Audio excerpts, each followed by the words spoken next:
지난 27편까지는 조직신학에서 잃어버린 연결고리 이스라엘론의 저자 아놀드 G. 프루첸바움 박사가 오늘날 기독교계의 4대 학파 중에 3대 학파인 언약무천년주의, 언약후천년주의, 언약전천년주의의 이스라엘론에 관하여 비평한 논문을 실었습니다.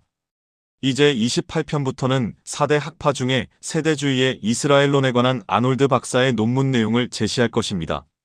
오늘날 기독교계에서 정통이라고 주장하는 교단 대부분은 대체로 언약무천년주의 교리를 지지하고 따르며 언약후천년주의와 언약전천년주의와 세대주의 교리를 따르는 교파는 소수에 불과합니다.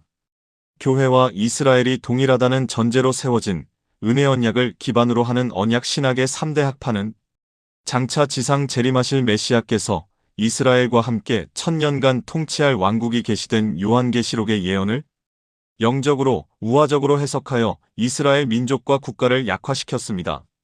성경 주석에서 이스라엘론을 약화시키거나 제외하면 올바른 성경 지식을 얻을 수 없습니다.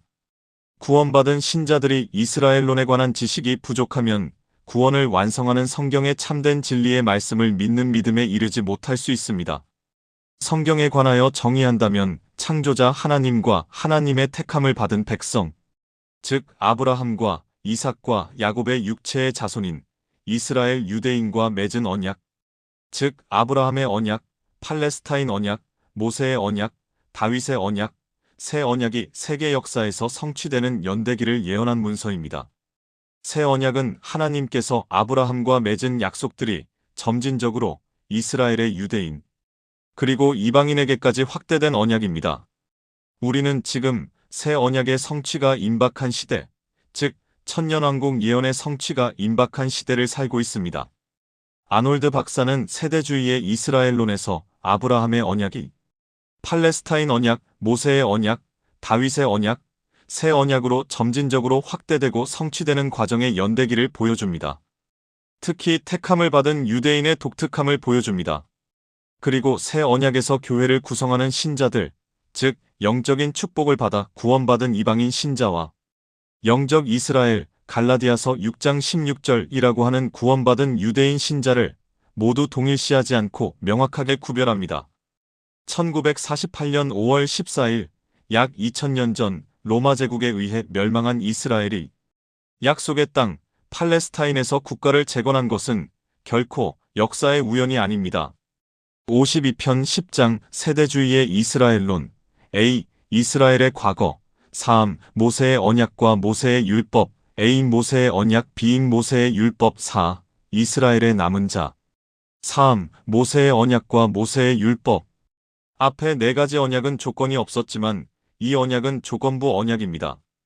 조건부 언약은 양자간 언약이며 하나님께서 인간에게 내가 한다면이라는 방식으로 조건을 제한하신 것이라고 정의할 수 있으며 언약에 포함된 특정한 조건을 이행하면 특별한 축복을 주겠다고 약속한 것입니다. 인간이 그렇게 하지 않으면 종종 징계를 받게 됩니다. 이 경우 하나님의 약속을 경험하기 전에 조건이 충족되어야 했습니다. A. 모세의 언약 모세의 언약은 매우 광범위하면서도 세부 정보가 포함되어 있으며 성경의 기록은 출애굽기 20장 1절부터 신명기 28장 68절까지 이어집니다.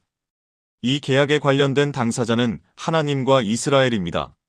언약은 이스라엘과 맺어졌으며 모세는 이스라엘의 대표자로 역할을 했습니다. 이는 출애굽기 19장 3에서 8절에 분명하게 명시되어 있습니다. 모세가 하나님께 올라가니 여호와께서 그를 불러 말씀하시기를 너는 이같이 야곱의 집에게 말하고 이스라엘 자손에게 고할지니라. 너희는 내가 이집트인들에게 어떻게 하였으며 내가 어떻게 독수리의 날개들로 너희를 실어 내게도 데려왔는지를 보았느니라. 그러므로 이제 만일 너희가 참으로 내 음성에 복종하고 나의 언약을 지키면 너희는 모든 백성보다 나에게 독특한 보물이 되리니 이는 온 땅이 내 것임이라. 너희는 내게 제사장들의 왕국이 되며 거룩한 민족이 되리라. 이것이 내가 이스라엘 자손에게 고할 말이니라 라고 하시니라. 모세가 와서 백성의 장로들을 소집하여 그들의 면전에 여호와께서 자기에게 명령하신 이 모든 말씀을 제시하자 모든 백성이 다 같이 대답하여 말하기를 여호와께서 말씀하신 모든 것을 우리가 행하리이다 하니 모세가 백성의 말을 여호와께 고하니라. 모세의 언약은 피로 비준했고 셰키나 영광으로 서명하고 봉인되었습니다. 출애굽기 24장 1에서 11절. 핵심 조항은 총 613개 계명이 포함된 모세의 율법이었습니다. 조건부 언약은 순종하면 축복을 받았고 불순종하면 저주를 내렸습니다. 이 조건부의 특성은 출애굽기 15장 26절에 자세히 설명되어 있습니다.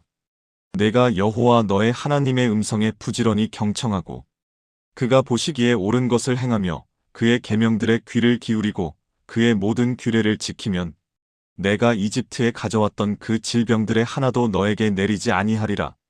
이는 내가 너를 치유하는 여호와이기 때문이라. 이것은 또한 출애굽기 19장 3에서 8절에서 실제 언약을 맺을 때도 나옵니다. 모세 율법 전체의 핵심 요소는 레위기 17장 11절에 나오는 피의 제사였습니다. 이는 육체의 생명이 피에 있음이라.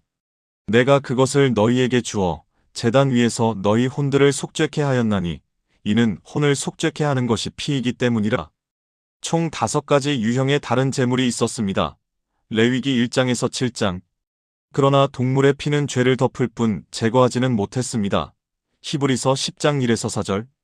피는 죄 용서와 교제의 회복을 제공했습니다. 모세 언약은 노아 언약의 조항 중에 한 조항에 제한을 두었습니다. 이스라엘은 더 이상 모든 동물을 제한 없이 먹을 수 없었습니다. 모세 언약은 유대인이 먹을 수 있는 것에 관하여 규정했습니다. 해산물에는 지느러미와 비늘이 모두 있어야 했습니다. 동물은 되새김질하고 발굽이 갈라져 있어야 했습니다. 모든 맹금류는 금지되었습니다.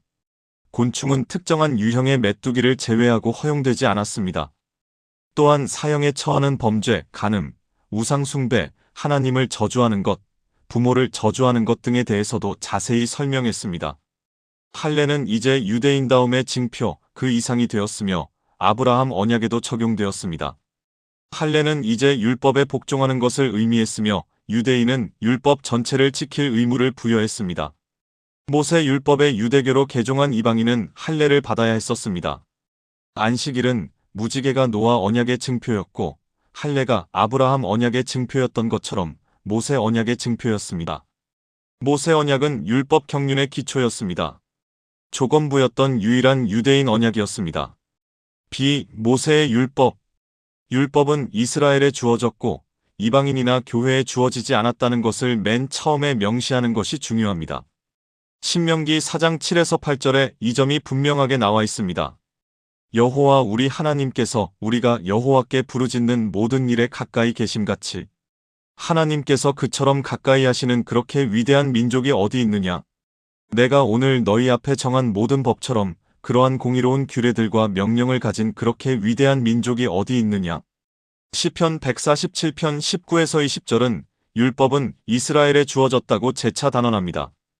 그가 그의 말씀을 야곱에게 보이시며 그의 규례들과 그의 명령들을 이스라엘에 보이시는도다. 그가 어떤 민족에게도 그렇게 행하지 아니하셨으며 그의 명령들에 관하여는 그들이 그것들을 알지 못하였도다. 너희는 여호와를 찬양할지어다. 말라키 4장 4절에 같은 점을 지적합니다. 너희는 내가 온 이스라엘을 위하여 호렙에서 규례들과 명령들로 그에게 명했던 내 종 모세의 율법을 기억하라. 앞서 말했듯이 모세 언약의 내용은 모세 율법이었고 총 613개의 구체적인 개별 계명을 담고 있습니다. 이러한 계명은 다양한 범주로 분류되는 경우가 많습니다. 랍비의 유대교에서는 긍정적 계명과 부정적 계명으로 분리합니다. 그리스도인들 사이에서는 다양한 범주가 있지만 두 가지 범주가 기본입니다. 첫 번째는 다른 603개 계명과 구분되는 10계명입니다. 더 일반적으로 도덕법, 의식법, 법률 또는 민법으로 분리하지만 어떤 것이 어디에 해당하는지에 대한 절대적인 합의는 없습니다. 하지만 모세의 율법은 결코 이러한 범주로 나누지 않고 그 자체를 하나의 단위로 간주했습니다. 이스라엘의 예언자들도 또한 율법을 어느 한 부분만 여겨서는 안 되는 하나의 단위로 보았습니다. 위의 구분은 다양한 유형의 계명을 연구하는 데 도움이 되지만 이러한 구분이 성경의 구분이라고 가정해서는 안 됩니다. 그렇지 않습니다. 모세율법은 하나의 단위이고 모세 이후의 모든 성경은 모세율법을 그렇게 취급합니다. 2일 율법의 목적. 세대주의는 모세의 율법이 구원의 수단이었다는 것을 과거에도 믿지 않았고 현재도 믿지 않는다고 분명하게 말씀드립니다. 이 개념은 행위로 구원을 받을 수 있었기 때문에 거부합니다. 구원은 과거에도 현재도 항상 믿음을 통해서 은혜로 받습니다. 믿음의 내용은 대대로 점진적인 계시에 따라 달라졌지만 구원의 수단은 결코 변한 적이 없습니다. 율법은 구원의 수단으로 주어지지 않았습니다. 로마서 3장 20절, 28절, 갈라디아서 2장 16절, 3장 11절, 21절. 이미 이집트에서 구속된 백성에게 주어진 것이지 구속하기 위해 주어진 것이 아닙니다.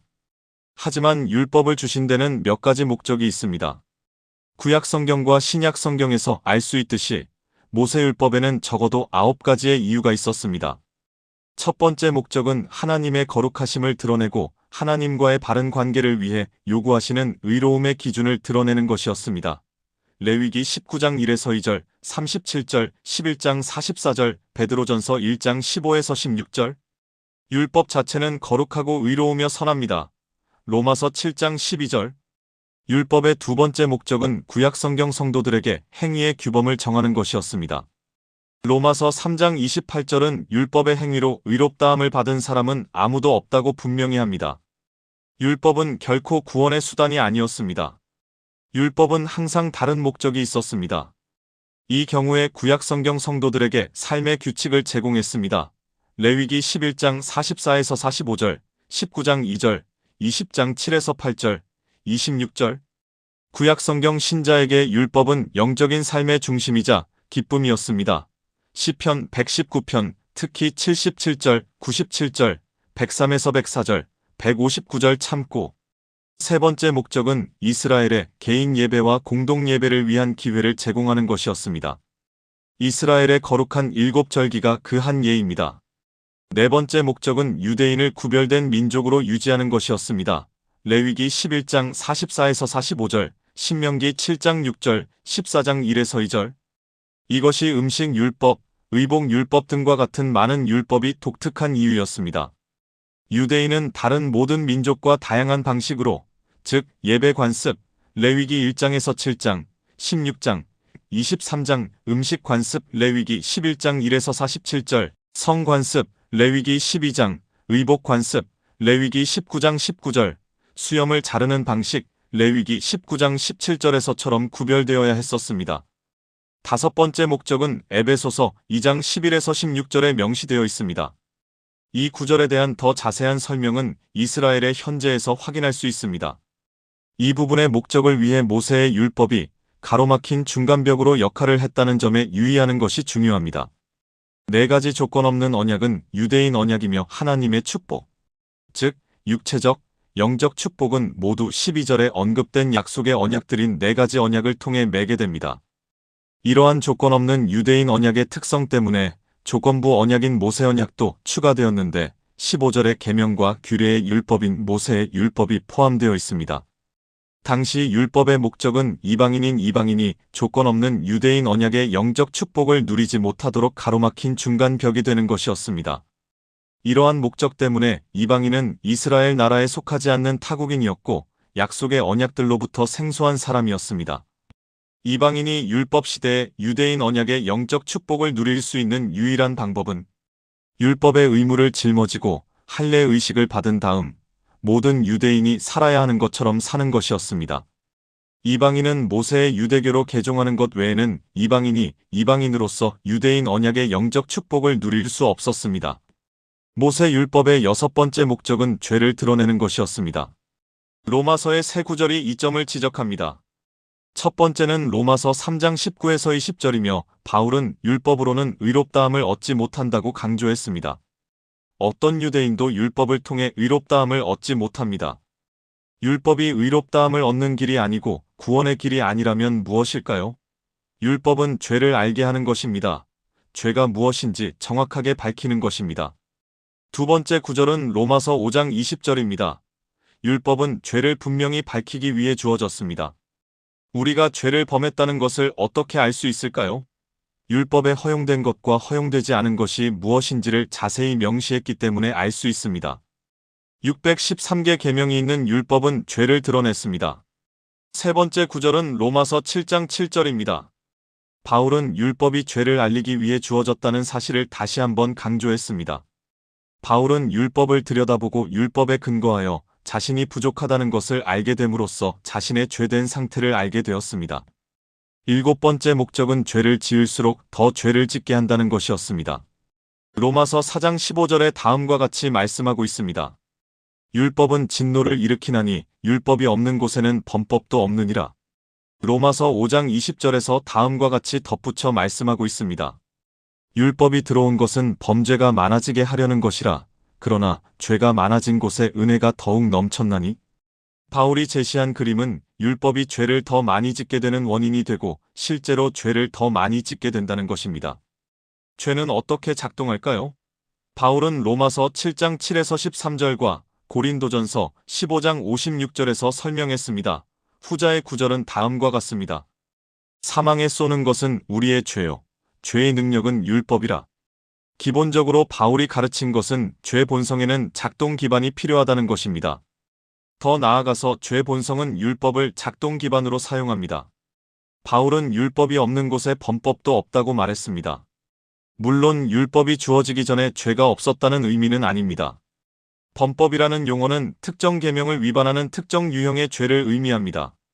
율법이 주어지기 전에도 사람은 죄인이었지만 율법이 주어질 때까지 율법을 범한 사람이 아니었습니다. 율법이 주어진 후에는 죄의 본성이 작동하는 기반이 마련되어 개인이 이러한 계명을 위반하고 더 많은 죄를 짓게 되었습니다. 여덟 번째 목적은 죄인에게는 하나님을 기쁘게 할 수 있는 일이 아무것도 없으며 율법을 온전히 지키거나 율법의 의로 이룰 수 있는 능력이 없다는 것을 보여주기 위한 것이었습니다. 로마서 7장 14에서 25절, 로마서 8장 1에서 4절과 갈라디아서 3장 24에서 25절에 따르면 율법의 아홉 번째 목적은 믿음에 이르게 하는 것이었습니다. 율법의 최종 목적은 구원의 믿음, 즉 메시아를 믿는 믿음에 이르게 하는 것이었습니다. 모세 율법의 목적은 다음과 같이 분류할 수 있습니다. 1. 하나님과의 관계에서 A. 하나님의 거룩함을 드러내고 B. 하나님의 의의 기준을 드러내는 것이며 2. 이스라엘과의 관계에서 A. 이스라엘을 구별된 백성으로 유지하고 B. 구약성경 성도를 위한 삶의 규범을 제공하고 C. 개인 예배와 공동 예배를 제공하는 것이며 3. 이방인과의 관계에서 이방인으로 유대인의 영적 축복을 취하지 못하도록 가로막힌 중간병 역할을 하여 모세의 유대교로 개종한 이방인 외에는 조건 없는 유대인 언약에 생소한 사람이 취하는 것을 막는 것이고 4. 죄와의 관계에서 A. 죄가 무엇인지 드러내서 보여주고 B. 죄를 더 많이 짓게 하고 C. 사람이 율법으로 의에 이를 수 없다는 것을 보여주며 D. 믿음으로 인도하는 것입니다. 2. 할례는 아브라함의 언약에 규정되어 있었고 모세의 언약 레위기 12장 3절에도 규정되어 있었지만 그 의미는 같지 않았습니다. 아브라함의 언약에서 할례는 유대인만 의무적으로 지켜야 했고 유대인다움에 나타내는 표시였습니다. 모세의 율법에서는 할례가 유대인과 이방인 모두에게 의무였으며 율법에 대한 복종의 수단이었습니다. 갈라디아서 5장 3절에 따르면 할례를 받은 사람은 율법 전체를 지킬 의무가 있었습니다.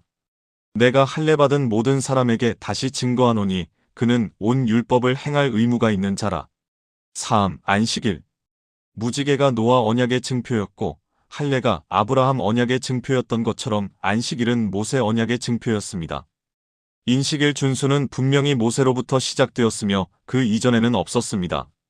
모세 이전에는 안식일을 지키라는 명령이 없었으며 아담과 모세 사이에 안식일을 지킨 사람에 대한 기록도 없습니다.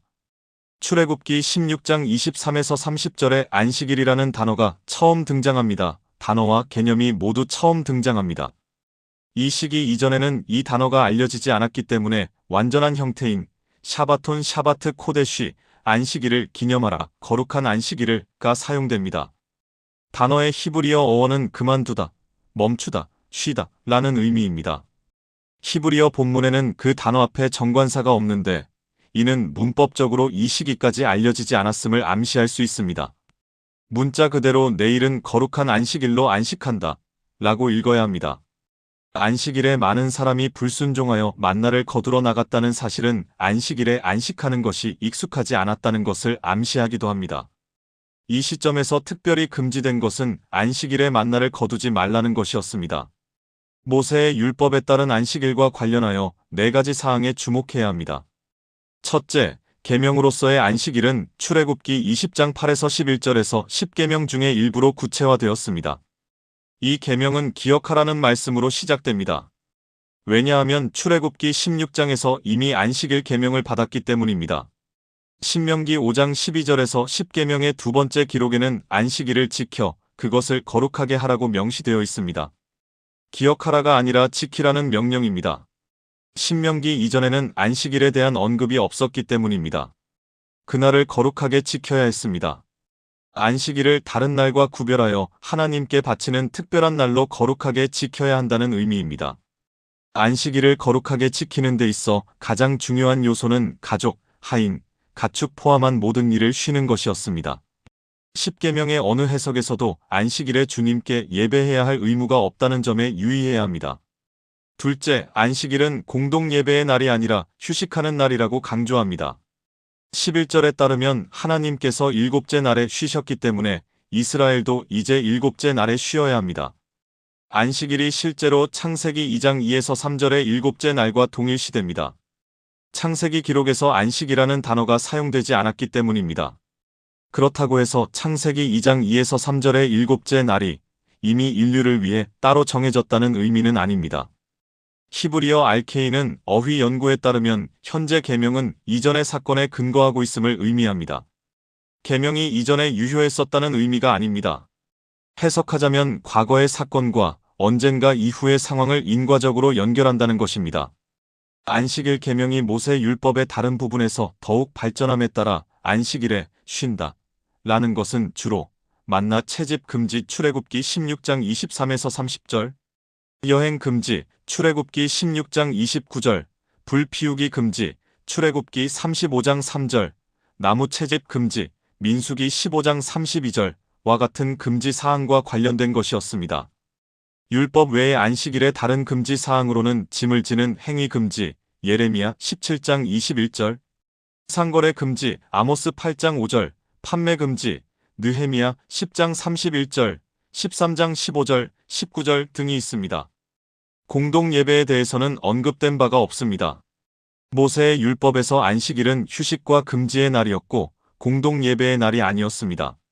신약 성경에서 나오는 안식일 회당 예배는 모세의 율법이 아니라 바빌론 포로기부터 시작되었습니다.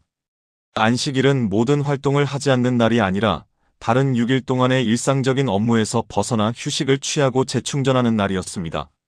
휴식 자체가 예배 행위였을 수도 있지만 안식일에 공동 예배를 드리는 것은 안식일의 중요한 요소가 아니었습니다. 안식일과 관련하여 거룩한 모임이라는 구절이 종종 발견되는데 이는 안식일이 모두를 위한 공동 예배의 날이라는 가르침의 근거로 사용하기도 합니다. 하지만 이 문구는 제사장과 희생제와 관련해서만 사용합니다.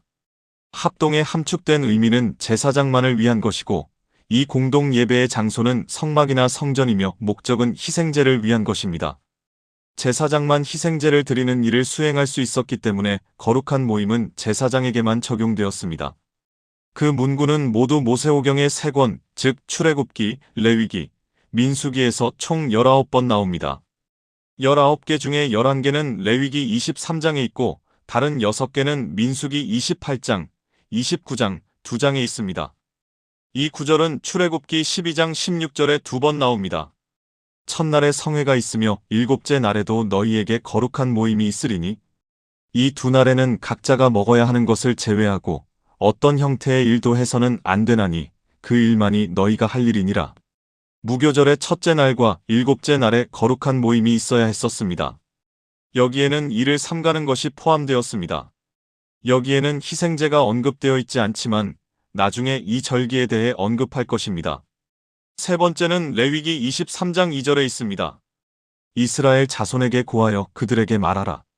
너희가 거룩한 모임으로 선포할 여호와의 명절들에 관해서라. 이것이 나의 명절들이니라. 이 구절은 명절 또는 거룩한 절기는 거룩한 모임이 되어야 한다고 선언합니다. 레위기 23장에서 알 수 있듯이 모두 희생제와 연결되어 있습니다. 네 번째는 레위기 23장 3절에 있습니다. 6일 동안은 일할 것이나 일곱째 날은 쉼의 안식일이니 거룩한 모임이 있느니라. 너희는 그날에는 일제히 일하지 말라. 이것이 너의 모든 거처에서 여호와의 안식일이니라.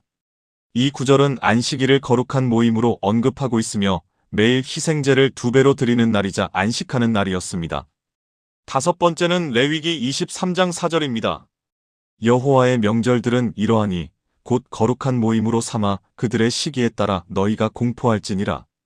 이것은 명절 또는 거룩한 절기는 거룩한 모임이라는 이절을 다시 말하고 있습니다. 여섯 번째와 일곱 번째는 레위기 23장 7에서 8절에 있습니다. 첫째 날에는 너희가 거룩한 모임을 가질 것이며 그날에는 어떤 노동도 하지 말지니라. 그러나 너희는 7일 동안 여호와께 불로드리는 제사를 드릴 것이요 일곱째 날에는 거룩한 모임이 있으니 그날에는 어떤 노동도 하지 말지니라. 이것은 다시 출애굽기 9절에서와 같이 무교절의 첫째 날과 일곱째 날에 대해 다시 언급하고 있습니다.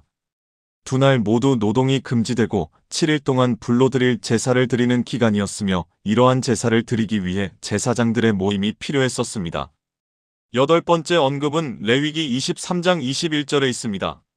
너희는 같은 날에 너희에게 거룩한 모임을 공포하고 그날에는 어떤 육체 노동도 하지 말지니 이는 너희의 모든 거처에서 너희 대대에 걸쳐 영원한 규례가 되리라. 이 거룩한 모임은 오순절을 가리키는 것으로 여기에서도 또한 안식일이 되어야 했습니다. 앞에 9절, 17에서 20절은 이날에 제사장들이 희생제를 드리기 위해 모였다는 것을 보여줍니다. 아홉 번째 언급은 레위기 23장 24절에 있습니다. 이스라엘 자손에게 고하여 말하라. 일곱째 달 그 달의 첫날에 안식일을 삼고 나팔을 불어 기념일과 거룩한 모임을 삼을지니라. 이 구절은 나팔절에 관한 것으로 어떤 노동도 허용되지 않는 거룩한 모임이며 제사장은 여호와께 불로드릴 제사를 드려야 했었습니다. 25절. 열 번째 언급은 레위기 23장 27절에 있습니다. 이 일곱째 달 심일은 속죄일이 되리니 너희에게 거룩한 모임이 되리라. 너희는 너희 혼들을 괴롭게 하고 여호와께 불로드리는 제사를 드릴지니라. 이 구절은 대속죄일에 대해 말하고 있고 어떤 노동도 허용되지 않는 거룩한 모임이며 여호와께 불로드릴 제사를 드려야 했었습니다. 11번째와 12번째 언급은 레위기 23장 35에서 36절에 있습니다. 첫째 날에는 거룩한 모임이 있으리니 너희는 어떤 육체 노동도 하지 말지니라. 7일 동안 너희는 여호와께 불로 제사를 드릴지니라. 그것은 엄숙한 집회니 그날에 너희는 어떤 육체 노동도 하지 말지니라. 이 거룩한 모임은 초막절의 첫째 날과 여덟째 날을 가리키는데 이날에는 어떤 노동도 허용되지 않았던 거룩한 모임들이고 2번이나 선포되었기 때문에 거룩한 모임입니다. 너희는 여호와께 불로드릴 제사를 드릴지니라. 13번째 언급은 레위기 23장 37절에 언급되어 있습니다. 이것들이 여호와의 명절들이니 너희는 거룩한 모임들이 되도록 공포하고 여호와께 불로 제사를 드리되 번제와 음식 제사와 희생제와 술 붓는 제사로 모든 것을 그의 날에 드릴지니 이 구절은 명절은 거룩한 모임이라는 2절과 4절을 다시 언급하고 있습니다. 제사장의 의무인 이러한 거룩한 모임은 제사를 드리는 것이라고 분명 명시되어 있습니다. 나머지 6구절은 민수기 28에서 29장, 2장에 있으며 레위기 23장의 명절 또는 거룩한 절기에 드리는 특별한 희생제를 다루고 있습니다. 14번째, 15번째 구절은 민수기 28장 18절과 25절입니다. 첫째 날에는 거룩한 모임이 있으리니 너희는 그날에 어떤 노동도 하지 말 것이니라. 일곱째 날에 너희는 거룩한 모임을 가질 것이며 너희는 어떤 육체 노동도 하지 말지니라. 이 구절은 무교절의 첫째 날과 일곱째 날에 대해 다르게 말하고 있으며 18절과 25절 사이의 19에서 24절은 이날을 위한 희생제와 제물들을 다루고 있습니다. 16번째 구절은 민수기 28장 26절입니다.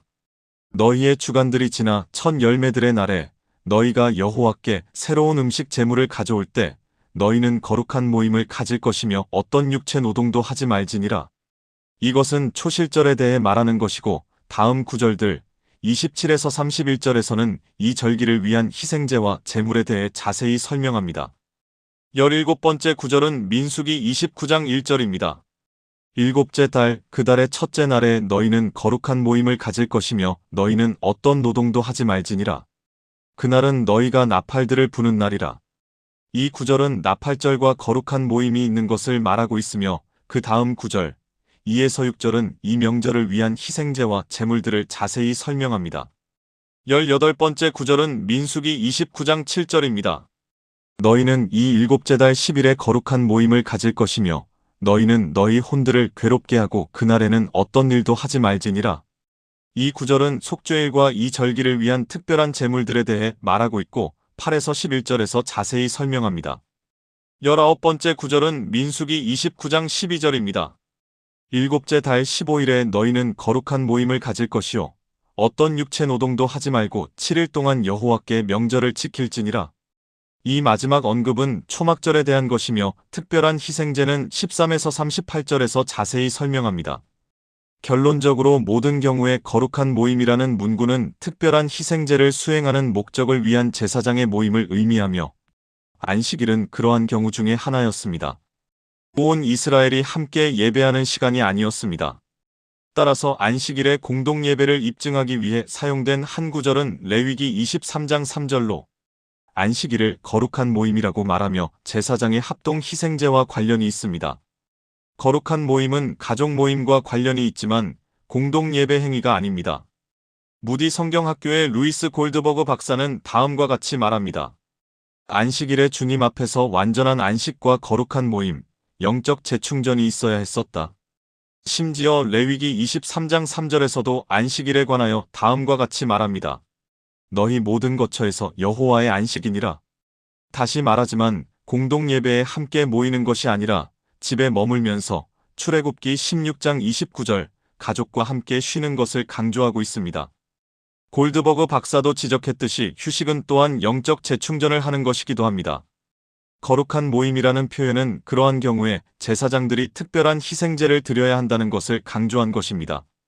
실제로 모세 율법은 성막을 옮겨 다니다가 나중에 예루살렘 실로에 성전이 세워졌을 때 세절기 경우에만 유월절, 오순절, 초막절 공동 예배를 의무화했습니다.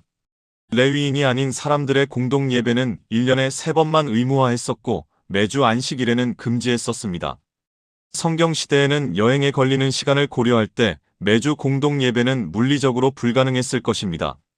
안식일을 모독하면 사형에 처해졌고 안식일을 모독하는 것은 안식일을 다른 날처럼 여기는 것이었습니다.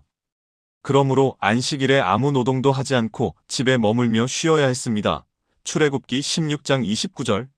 셋째, 안식일은 증표였습니다. 출애굽기 31장 12에서 17절에 따르면 안식일은 모세 언약의 증표였습니다. 또한 안식일은 이제 하나님께서 이스라엘을 거룩하게 하시는 오트, 즉 증표라고도 불립니다. 안식일은 하나님께서 6째 날 이후 노동을 금지하셨다는 증표였기 때문에 유대인은 6째 날 이후 노동하지 말라는 명령을 받았습니다. 이를 어기는 경우 형벌은 죽음이었습니다. 특히 안식일은 하나님과 이스라엘 사이의 증표였습니다. 즉, 이스라엘이 거룩해져서 다른 모든 민족과 구별되었다는 증표였습니다. 그리고 또 이 구절에 따르면 안식일은 이스라엘과의 관계에서 창조의 기념일이며 신의 산에서 시작된 이스라엘과의 언약 관계의 증표입니다. 또한 안식일은 신명기 5장 12에서 15절에 따르면 이집트에서 탈출한 증표이자 하나님께서 이스라엘을 이집트 땅에서 인도해내신 증표이기도 합니다. 이집트 땅에서 노예였던 이스라엘을 하나님께서 강한 손과 펼친 팔로 인도해내셨습니다. 안식일은 또한 이집트 탈출을 경험한 증표이자 기념으로 지켜야 합니다. 에스겔이 강조하는 것도 바로 이 점입니다. 20장 12절, 20절. 에스겔의 두 구절 모두 문맥에서 하나님께서 이스라엘을 이집트 땅에서 구출하신 사건에 대해 반복하고 있습니다. 에스겔에서 안식일은 여전히 이스라엘이 구별되고 이집트에서의 탈출을 기념하며 여호와가 이스라엘의 하나님이라는 증표입니다. 할례가 아브라함 언약의 증표였던 것처럼 안식일은 모세 언약의 증표였고 신의 산에서 이스라엘만 구별되었으며 이스라엘만 이집트 땅에서 구속되었기 때문에 안식일은 이스라엘과만 관련될 수 있음이 분명합니다. 하나님이 이집트에서 교회나 특히 제7일 안식일 재림교회를 건져내신 것이 결코 아니라는 게 일반적입니다. 모세 언약의 문맥에서 안식일과 안식일의 시기는 유대 민족과만 관련되어 있습니다. 모세 율법에서 안식일을 지키는 이유는 창조의 기념, 이집트 탈출의 기념, 이스라엘의 거룩함 또는 구별된 민족 모세 언약의 증표가 포함됩니다. 안식일 준수의 대상으로 한 가지 사건이 아니라 여러 가지 사건이 제공됩니다. 안식일은 모세 언약의 징표이기 때문에 언약이 지속되는 동안 유효합니다. 언약이 끝나는 때가 오면 그 증표는 더 이상 증표가 아닙니다. 이 문제는 나중에 다루겠습니다. 넷째, 안식일 준수에는 특별한 의식적 측면이 있었습니다. 안식일을 쉬는 날로 정하고 처소에서 거룩한 모임으로 거행하는 것 외에도 새 진설병을 내놓고 레위기 24장 8절, 매일 희생제를 2배로 드리는 것, 민수기 28장 9절은 다른 계명입니다. 4. 이스라엘의 남은 자. 남은 자의 교리는 유대 민족 전체에 항상 믿는 사람들이 있으며 이스라엘 가운데 믿는 모든 사람이 이스라엘의 남은 자를 구성한다는 것을 의미합니다. 남은 자는 역사의 어느 시점에서든 남은 자의 규모가 크거나 작을 수 있지만 존재하지 않은 시기는 결코 없었습니다. 믿는 자만이 남은 자를 구성하지만 모든 믿는 자가 남은 자에 속하는 것은 아닙니다. 남은 자는 유대인 남은 자이고 유대인 믿는 자로만 구성되기 때문입니다. 더 나아가서 남은 자는 항상 민족 전체 중의 일부이고 민족과 분리된 독립된 존재가 아닙니다. 남은 자는 구별되지만 민족 안에서 구별됩니다. 이스라엘의 남은 자라는 개념은 이스라엘이 번성하기 시작한 역사 초기부터 적용되었습니다. 교리로서 남은 자의 신학은 선지자들로부터 시작되어 신약 성경을 통해 계속 발전하고 있습니다. 교리가 처음으로 시작된 역사적인 사건은 선지자 엘리야와 관련이 있습니다. 바알을 숭배한 이스라엘의 우상 숭배로 인해 하나님께서 징계로 가뭄을 보내셨는데 열왕기상 17장에서 엘리야가 바로 이 가뭄을 선포했습니다. 가뭄이 너무 극심해서 결국 엘리야는 생계를 위해 이스라엘을 떠나 페니키아로 가야 했습니다. 열왕기상 18장에서 엘리야는 이스라엘로 돌아와 바알 선지자들과 결투를 벌여 누가 참된 하나님인지 단번에 판가름했습니다. 바알은 제물을 삼키지 못했으나 이스라엘의 하나님은 희생제물을 삼켜버리셨습니다. 그 결과 바알의 선지자들은 죽임을 당하고 가뭄이 그쳤습니다. 19장에서 엘리야의 승리는 이세벨이 생명을 위협하면서 시들해졌습니다. 엘리야는 이세벨의 행동을 이스라엘이 바알 숭배를 거부하지 않겠다는 뜻으로 이해하고 유다를 위해 이스라엘을 떠났고 암울한 상태에서 네게브 사막으로 들어가 죽기를 기도했습니다. 하지만 엘리야는 천사로부터 2번이나 음식을 받아먹으며 신의 산으로 향하는 여정을 계속했고 그곳에서 하나님과 특별한 만남을 가졌습니다. 하나님께서 엘리야에게 모세 언약을 맺은 장소인 신의 산에 온 목적을 물으셨을 때 엘리야는 열왕기상 1910에서 다음과 같이 대답했습니다. 그가 말하기를 내가 만군의 여호와 하나님으로 인하여 심히 질투하였사오니 이는 이스라엘 자손이 여호와의 언약을 버리고 여호와의 제단을 헐었으며 여호와의 선지자들을 칼로 죽였음이니이다. 나 오직 나만이 남았는데 그들이 내 생명도 앗아가려고 찾고 있나이다 하더라. 이것은 이스라엘 민족을 회개시키기 위해 고통받으며 힘써 노력한 예언자의 가혹한 고발이지만 아무 소용이 없었습니다. 사실이라면 이러한 유형의 고발은 하나님의 징계가 필요했습니다. 하나님께서 응답하시며 취하신 조치는 열왕기상 19장 11에서 13의 2절에 나옵니다. 여호와께서 말씀하시기를 산 위로 가서 여호와 앞에 서라 하시니 보라 여호와께서 지나가시는데 크고 강한 바람이 산들을 가르고 여호와 앞에서 바위들을 산산조각 냈으나 여호와께서 그 바람 속에 계시지 않았으며 바람 후에 지진이 있었으나 여호와께서 그 지진 속에도 계시지 아니하더라. 또 지진 후에 불이 있었으나 여호와께서 그 불 속에도 계시지 아니하더니 그 불 후에 미세한 음성이 있는지라. 엘리야가 그 음성을 듣자 그의 외투로 얼굴을 싸고 나가서 굴의 입구에 서 있는데 하나님의 응답은 하나님의 임재를 포함하지 않는 시끄러운 3가지와 하나님의 임재를 포함하는 미세한 음성 4가지를 보내는 것이었습니다. 하나님의 임재가 담겨 있었기 때문에 엘리야는 자신의 얼굴을 외투로 얼굴을 감쌌습니다. 유대인의 자연스러운 이 반응은 임재하신 하나님 앞에 있다고 생각할 때마다 나타나는 유대인의 일반적인 반응이었기 때문에 자연스러운 반응입니다. 그러자 하나님께서 다시 신의 산에 온 이유를 물으셨고 13비절 엘리야는 다시 이스라엘에 대해 똑같은 고발을 했습니다. 14절. 이에 대해 하나님께서 15에서 18절에서 응답하셨습니다. 여호와께서 그에게 말씀하시기를 가라. 내 발길을 다마스커스의 광야로 돌이키라.